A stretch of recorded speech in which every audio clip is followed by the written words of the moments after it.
Hello everyone, hello Aces, this has been your teacher A, your classmate down under. Medyo matagal na tayo hindi nakikita before kahit sa YouTube channel natin. But for this time, we're trying to venture some videos. If you are not aware about that one, I'm doing content creation before during pandemic like English lessons or trainings for teachers. But now we're trying to venture on something else. If you didn't know, I already resigned from the Department of Education for a year now. Hoping na syempre, alam naman natin, nami-miss natin yung dati nating work. But we're trying to divert that kind of longing or parang yung pagka-miss natin, we're trying to divert it on other things. But for today, ayan, medyo malamig na sa autumn season na tayo when going to winter. Kaya medyo gid na natin ng makakapal na damit. But actually, nasa loob ako ng bahay. I check it earlier, parang mga 20 or 19 degrees pag mga ganitong oras and bababa siya until hanggang mga 11 degrees mamaya. And without further ado, last time we visited, saan nga ba yun? Bilpin. Yeah, we visited Bilpin area sa New South Wales, parang 1.5 hour drive from the city. Going to that area, we had the fruit picking, and as you can see on my video, na meron tayong mga pinitas doon na strawberries. Kasi nga, pag autumn season, that's the season na maglalagas ng mga yan. They need to be changed. Pinapalitan na, kaya ang nangyayari, i-open na natin to sa mga tao. Open sa public para to pick and to eat over there. And kung mayroon sila mga gusto, they can buy. Okay? But for this time, ayan, alam ko mga Filipino really fond of having rice for their meals. Kahit nung nasa unang linggo kami dito, alam niyo, I just want to share this one sa inyong lahat. Nung first weeks o parang mga days namin dito or approximately a month, ngayon nagbabaon pa kaming kanin. Tapos yung mga coworkers namin na Aussie, sabi nila, "Oh, Alan, why do you keep on having that rice?" Sa kanila kasi hindi. Parang ano lang dito, fries, salad, and everything. Okay na sila sa mga biscuit nila. Okay na sila sa mga sandwiches nila. Okay na sila sa mga chips nila. Tayo, mga Pinoy tayo, we badly need rice. But alam mo naman, we're trying to adapt and adjust a bit, pero masarap pa rin ang kanin in the end. Kaya, kanin for life pa rin tayo. Then, Australia, sikat na sikat sa kanila, lalo na sa work namin. I'm working in a childcare as an assisting educator sa preschool. May mga morning tea. Hindi siya literal na tsaa. Parang merienda time lang nila. Morning tea, lunch, afternoon tea, and late snacks. Then, sa morning tea and afternoon tea, usually, aside sa mga vegetable sticks, sa mga fruits, sa cake, may mga siniserve kaming mga crackers. Yan. Sabi ng bata sa akin, Alan, it's not crackers, it's cracker. Oh, sorry, nakakalimutan natin. Wala palang R dito. Kaya, minsan nire-remove na lang din natin yun. Na-adjust na lang din natin kasi yun yung nakasanayan nila. Then, I've been to a place, sa shop, yung mall nila dito. Then, meron kasing parang mga groceries dito na kung saan makakabili ka na kapag sale. Australia, pag sale talaga. And that from Aldi, kalaban siya ng Coles and ng Woolies. Then, eventually, may mga biscuit doon na mabibili mong mura. By the way, yung tawag pala nila sa biscuit dito ay Bicky. Mahilig sila mag-shortcut. Nalagyan nila ng Y lahat. Then, I bought something here, like, how many items? Let me check. How many items? Like 1, 2, 3, 4, 5, 6, 7, 8, 9 items. Yung mga common na nakikita sa Aldi. Yung mga nabibili. And let's try to taste them one by one. Yan, i-review natin kung ano yung lasa. Kasi alam ko, depende talaga eh. Kasi may talaga sila sa mga biscuit. Let's start with... ito. Try natin ito. Ito yung common na ginagawa nila. It's like the Mora. Like natural fine wafer cracker. Yan, it's the Mora. Yan. Pero hindi siya mura. Sorry. Kahit the Mora, pangalan, hindi siya mura. Parang, magkano yung cost nito? Parang It's around $3. $3 or $2. Let's have a taste. And usually magaganda mga packaging dito. They have very good packaging. Ayan, ito yung mga sinasabi ko. Yung mahilig sila sa mga maninipis na ganyan. Then, pinapartneran nila ng dip. Mga cheese, ham, and everything na kung ano man yung pwede nilang i-partner. Usually, dinidip nila mga to. Hindi siya common sa atin. Sa atin, sausaw mo lang sa ano, diba? Sa kape, sa gatas, pwede na. Pero dito, parang, if they want to eat this kind of parang fine wafer cracker, they need to have dip. Beetroot, parang mga cheese, sweet and sour. Tapos lalagyan pa nila ng parsley. Ayan, kagaya dito, may mga ham. Parang hindi lang siya kinakain basta-basta. Pero dahil wala naman tayo dito, ulamin na natin yung ham. So, separate na natin to. Manipis lang sila. Tapos, may mga design siya like this. May mga stripes siya. Ayan. Ayan. Parang makeup na lang ang ginagawa natin. Makeup tutorial. Pero ito, tignan nyo. Ayan. Yeah, let's try to taste. Napakanipis lang.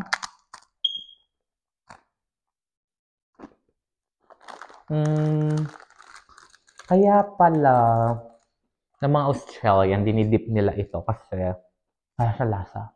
Parang siya ano? Matigas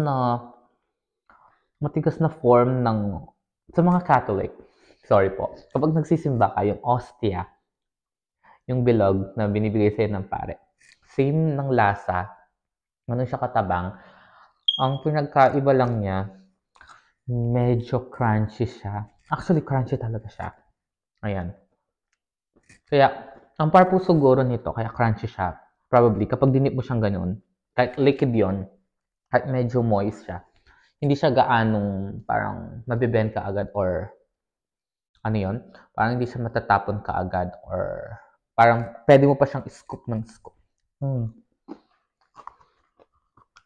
For the mora, kahit hindi siya ganun kamura, okay lang. It's a crispy crackers na kailangan daw siya ng cheese, dip, at saka kung ano-ano pa like ham. Kaya sa atin, hindi na natin nilagyan. Probably kung pika-pika sa table, okay siya. Pero kung mimeriendahin natin, no. Okay. Rate them 1 to 10. Probably, let's give it like 4. Hindi ko pa siya na-try na may dip eh. Kahit sa center namin, hindi ko pa siya na-try na i-dip siya. Mga friends ko na Australian na nakikita ko dito, they have dip. Hindi ko pa siya na-try, pero possibly ma-overpower siguro yung taste ng bread. For this one, I'll be giving it 4 muna. Kikip natin. Sayang kasi. Yung mga kaibigan tayo dito sa bahay. Okay. Let's go for the next one. Siguro tingnan natin yung ito. Ito, it's said to be, same product din siya. Ang pinagkaiba lang nito, parang barbecue flavored rice crackers. Baked, not fried. Hilig sila dito bake. Kahit sa center namin, I haven't seen anyone na parang pina-fry namin yung food. We usually bake it para less oil. Then, it's gluten-free. Ayan, dito, uso yung mga gluten-free kasi uso allergy nila dito. Mataas ang allergy ng mga tao dito, lalo yung mga bata sa center, anyone na mga, siguro nasa genes nila yon. Nasa ano na rin nila, lifestyle nila yung allergy. So, Pinas ko lang allergy, diba? Kapag nagka-allergy tayo, lalagyan mo lang suka. Kung yan, sasabihin ng mama mo, lagyan mo lang suka, pwede na yan.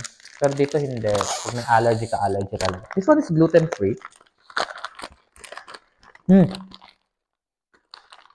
Parang, talagang pagka-open mo pa lang ng packaging, you can actually smell. Hindi na nga smell parang taste na. You can actually taste na. Ito may something siya. Baka tingnan natin kung anong ang tagal naman mabuksan. Diba yun? Yeah. Ayan, tingnan natin. Pasensya na po sa ating camera kasi nasa loob tayo ng bahay. Hindi tayo makakapag-ingay masyado. Respect sa mga kasama. Ayan. Parang ka-version lang siya ng kanina. Nilagyan lang siya ng flavoring ngayon.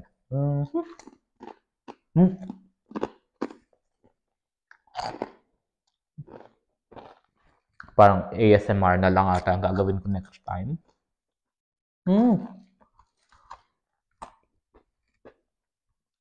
Parang meron siyang, tingnan ko nga. Ay, oo, iba nga.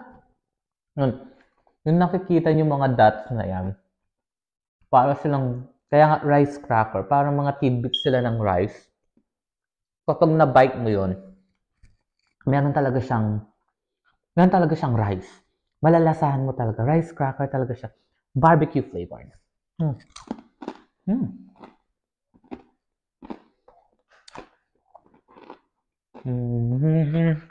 Nahiya pa ako. Have this one. Ayan, baked, not fried. Masarap. Gusto ko yung texture, kaso lang, ingat-ingat ka lang sa pagbabite. Kasi medyo, dahil nga, mas sturdy siya, mas matigas yung yung pagkaka-wafer niya, ay yung crackle, parang yung physical appearance niya, talagang kapag binite mo siya, tapos medyo sharp ng konti yung iba, parang tatama sa bibig. Malalasahan mo na rice talaga siya. Yan, very Pinoy. Hi, rice. Tapos, barbecue flavored, kaya very okay. Para kay Damora, magkano kasi binili si Damora na to? I know, right? Yung Damora na to, 89 cents lang. Try mo multiply. 89 times 0.89 times 37. Wala man siyang 37 pesos. Definitely, 89 cents lang ito. 89 cents. Wala pa siyang $1.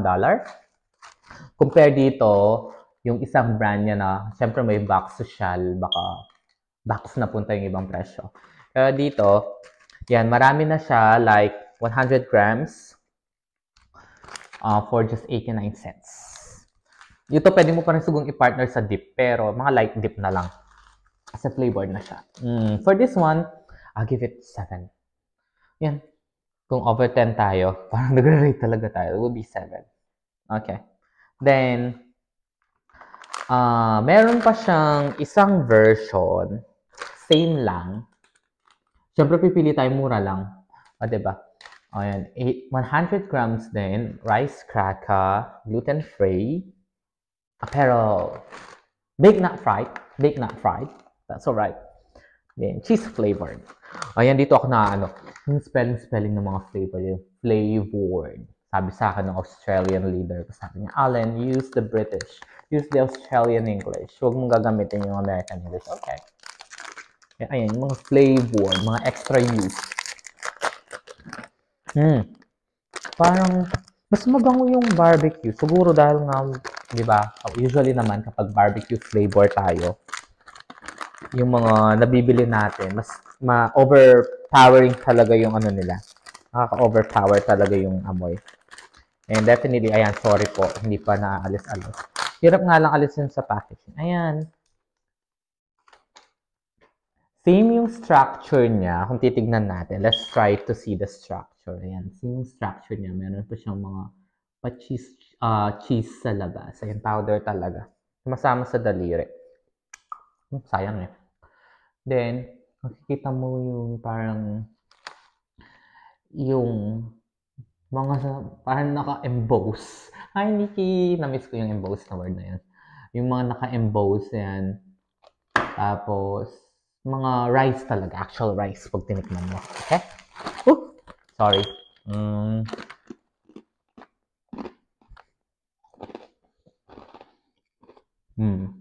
ASMR edition.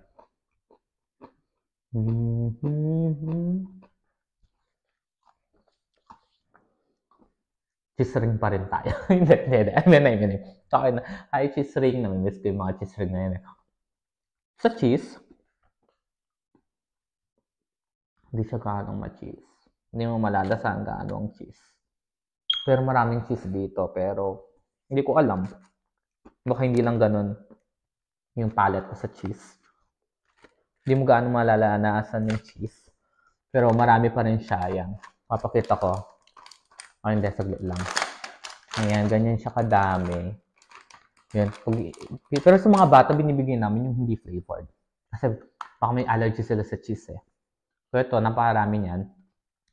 Siguro ito I recommend, ilalagay pa rin siya ilalagay pa rin siya sa dip para magkaroon pa rin ng lasa. Pero yung barbecue, okay na tayo sa barbecue flavor talaga.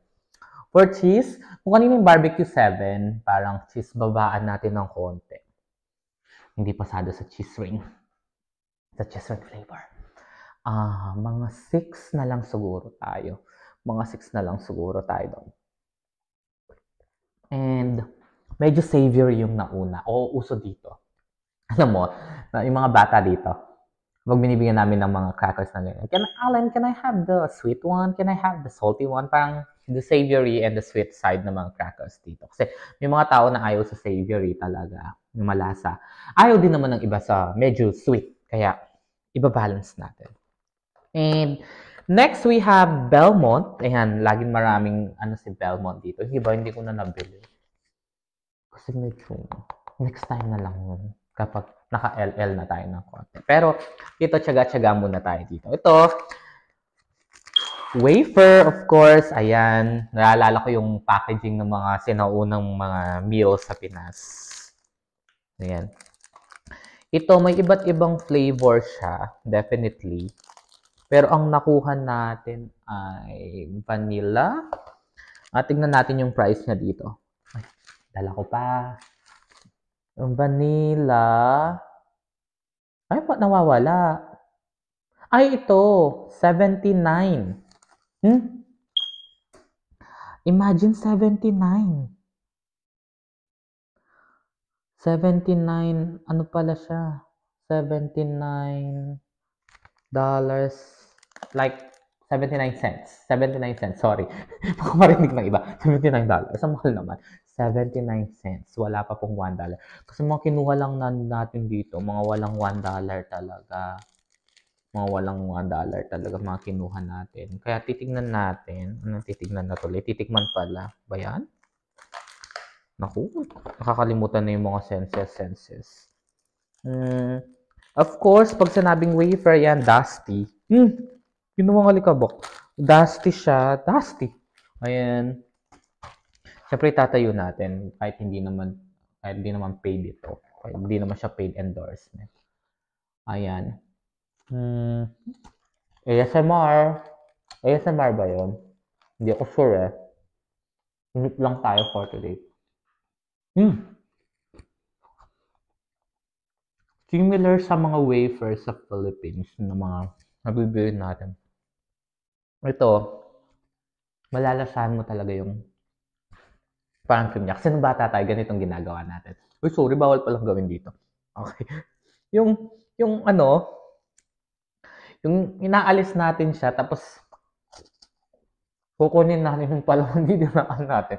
Hindi lang pwedeng i-demonstrate. Bawal kasi. Tapos, mahihiwalay yung, sorry po. Sayang. Mahihiwalay yung tinapay at yung spread.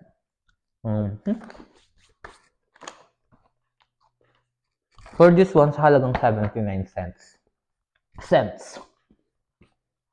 Crispy wafer. Vanilla flavor. Marami siyang flavor kasi di lang nakuha yung iba kasi wala. Ito, 125 grams. Kaya yung mga umuwi ng Pilipinas from Australia or any country na may mga ganito. Imagine magbibigay ko lang isang ganito, 79 cents lang. Magkano lang yun? 37 times 0.79. Yung nabigay mo sa inaanak mo. Bigay mo sa pamangkin mo. Di ba?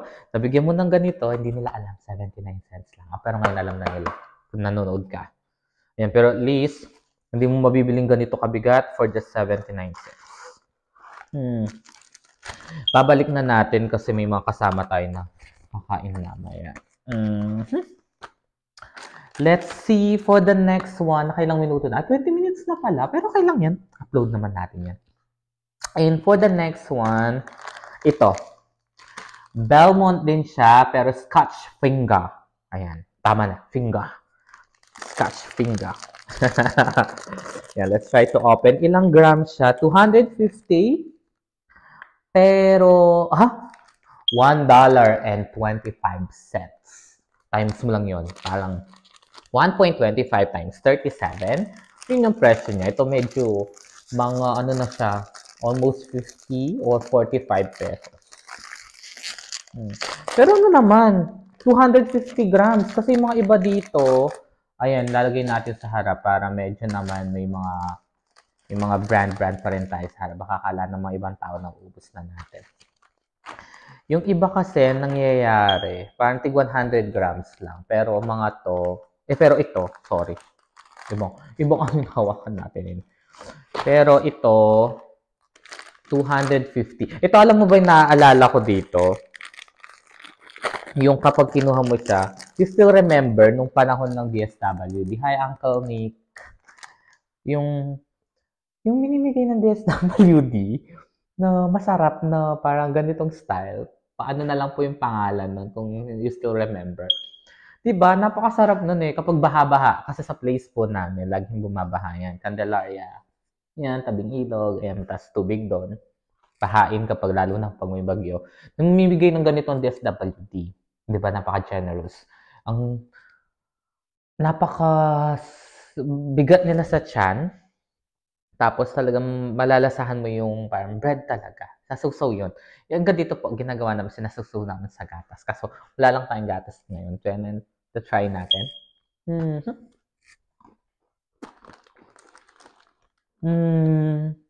Sabi dito,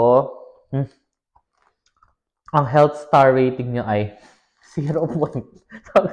Sagli lang. 0.5. Kasi po dito may mga star rating ng mga appliances pati pagkain. Kung healthy ba hindi. Lahat ng kinain natin, 0.5. Ang mga ito medyo healthy, level 3. Ito tignan natin, level 3 din.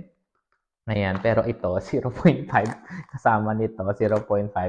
Itong kanina may cheese, level 3, medyo pasado na sa standard ng Australia. Kasi dito, nilalagyan po nila ng level na appliances into 5 stars. Pati food, para alam na magko-consume na, hindi siya ganun ka-healthy. Hindi ibig sabihin nito hindi ganun healthy. Ito masarap. Masarap talaga yung mga 0.5. Hindi man nakakuha ng 1 star. Masarap talaga pag 0.5 lang level nila. Ito, maganda siyang pasalubong. Proudly Australian made. Kasi, hindi lang mabigat. Ayan. Tapos marami makakakain. Ilang piraso ba to? Hindi ko sure eh. Hindi mo naka-indicate dito. Pero 250 grams siya. Oo. Taas nga yung kanyang sugar. Pero okay lang. Biscuit naman eh. Then, sausaw naman lang sa sasusaw lang natin sa gatas or coffee or chocolate. For Belmont, ayan, kahit 0.5 star ka lang, hindi ka man lang umabot ng 1 star. Dahil mahal na mahal kita, ikaw ang sumalba sa akin sa train, sa bus, kapag gutom na gutom tayo, papunta ng biyahe, bibigyan pa rin kita ng 8. Ayan, wag na lang natin sasabihin sa iba. Kahit 0.5 star lang ng health standard niya, bibigyan natin siya ng 8. Okay? Pasensya na po sa mga 3 yung standard na nabigyan lang natin ng mababang score. And meron pa tayong 3 dito. Let's see. Ayan, ito packaging. Siyempre, kapag nakakarton, alam na. Tignan natin magkano yung nakakarton na to. Ano bang pangalan? Wora. Tignan ko nga dito. Ito, 79. Talaga? 0.79 lang ito? Oh, 0.79. Kahit naka-carton siya, pero 0.79 lang siya. Ito, Admiral's Quartz Original Water Crackers. Ayan. Ang kanyang, 1.5 star. Medyo healthy ng Pa-healthy na. Then, 125 grams sa halagang 79. $79. Tignan natin. Ayan, naalala ko yung mga Cream O edition. ASMR. Ayan. Inaamoy? Hindi ko alam. Ba't naging ugali ko yun? Even my friends, sabi nila, alam ba mo laging inaamoy yung pagkain? Sabi ko, Dati siguro kung aso. Oh, hindi. I mean, naamoy ko. Parang mannerism ko na whenever that I want to eat something. Pero hindi sa resto Pag nasa personal lang tayo. Naamoy ko. Ina-appreciate ko yung amoy ng food. Ito, ayan, yung parang Hansel na may spot. May mga circle sa gitna. Ayan, dinidip din ito, sabi dito. Tignan nyo naman ang social. Mahal pa ang dip sa sa mismong biscuit, sa crackers. Tignan natin. Ay, in fairness, napaka-hard.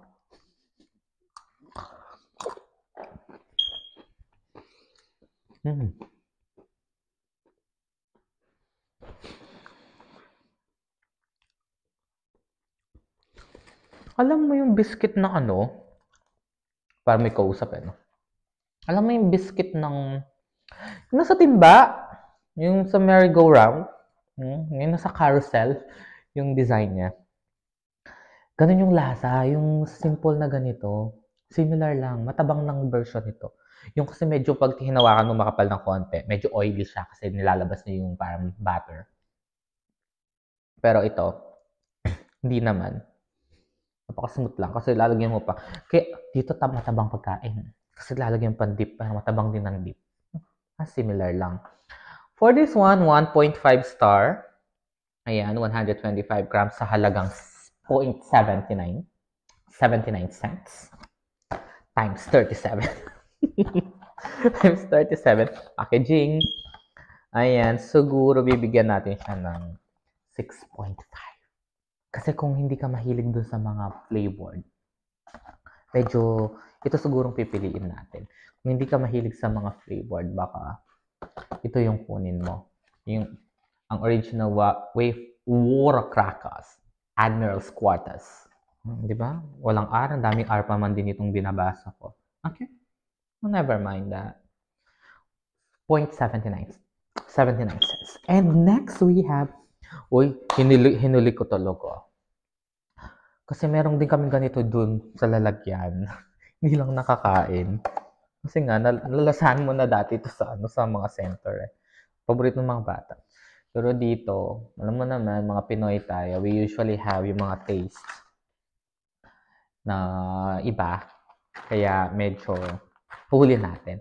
Next would be ito, paboritong baon namin, Digestives, McVitie's, Chocotops, Milk Chocolate. Tingnan ko ang star nito. Ba't walang star to? Unfair.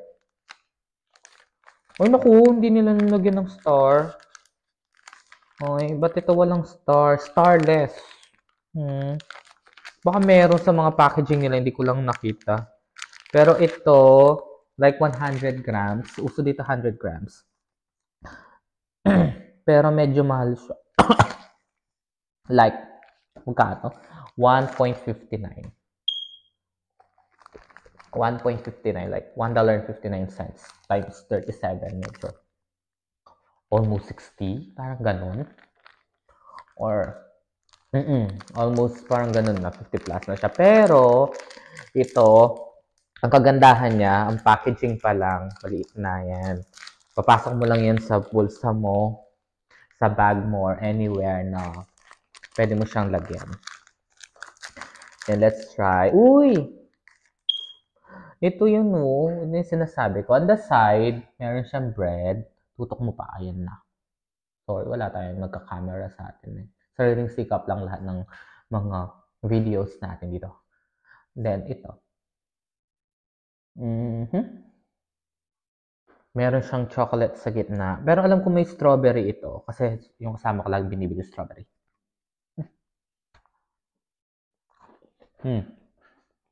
Dalawang layer. Chocolate sa taas at milk sa ilalim. ASMR.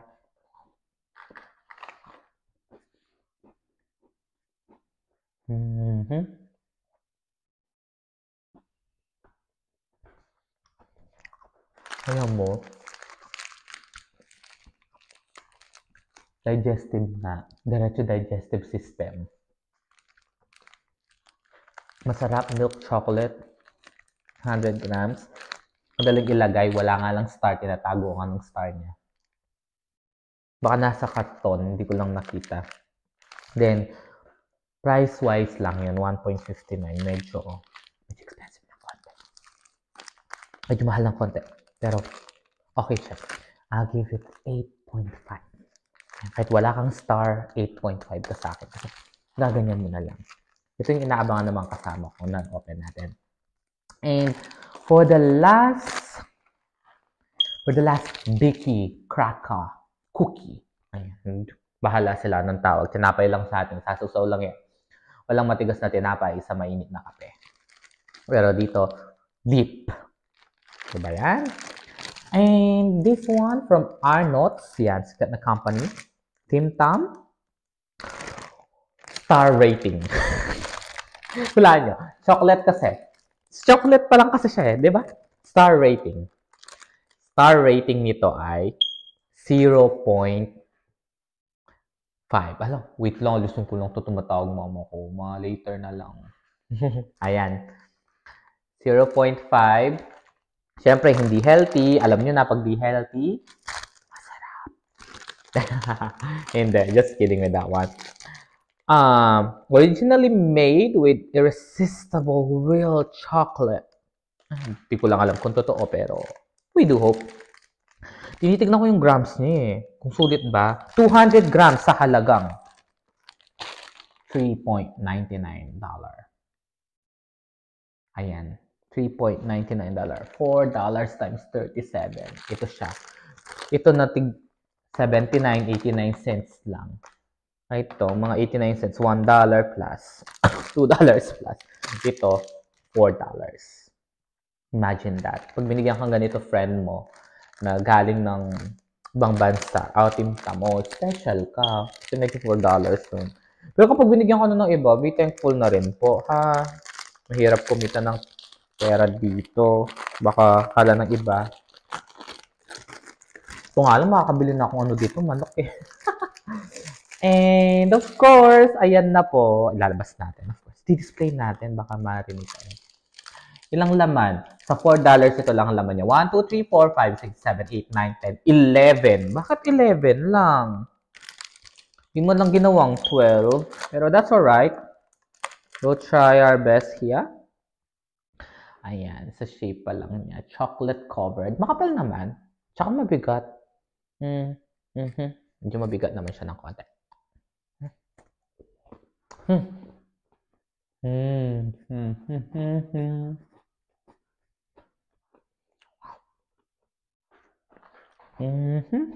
ASMR. Legit ang 0.5 star.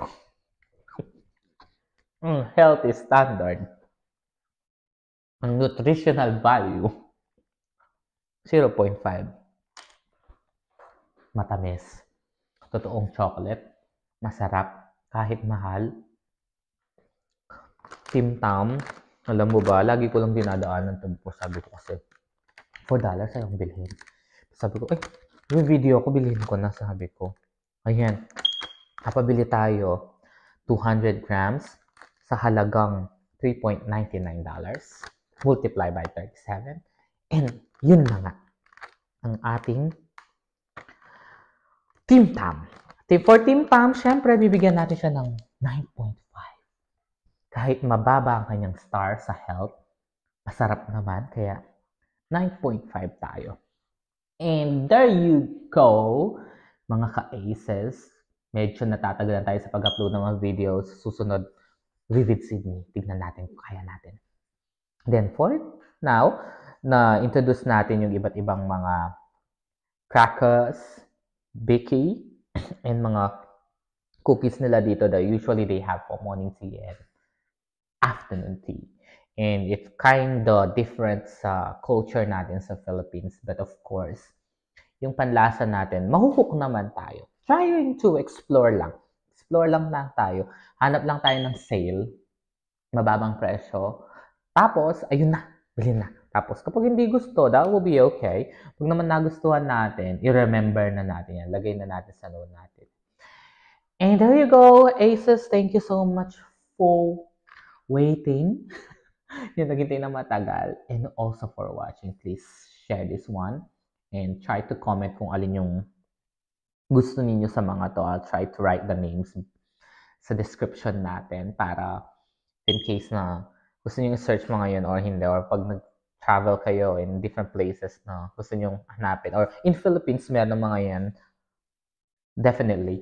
O yung mga friends natin na kapag bumunta ng ibang bansa, may pasalubong tayo, malalaman natin kung magkano lang yung kaya ibigay. Pero kagaya ng sinabi ko kanina, we really try to appreciate kung ano man binibigay sa atin. And I do hope that you enjoy this 136 minutes na alam ko din yun naman tatapusin. Bye-bye! Thank you!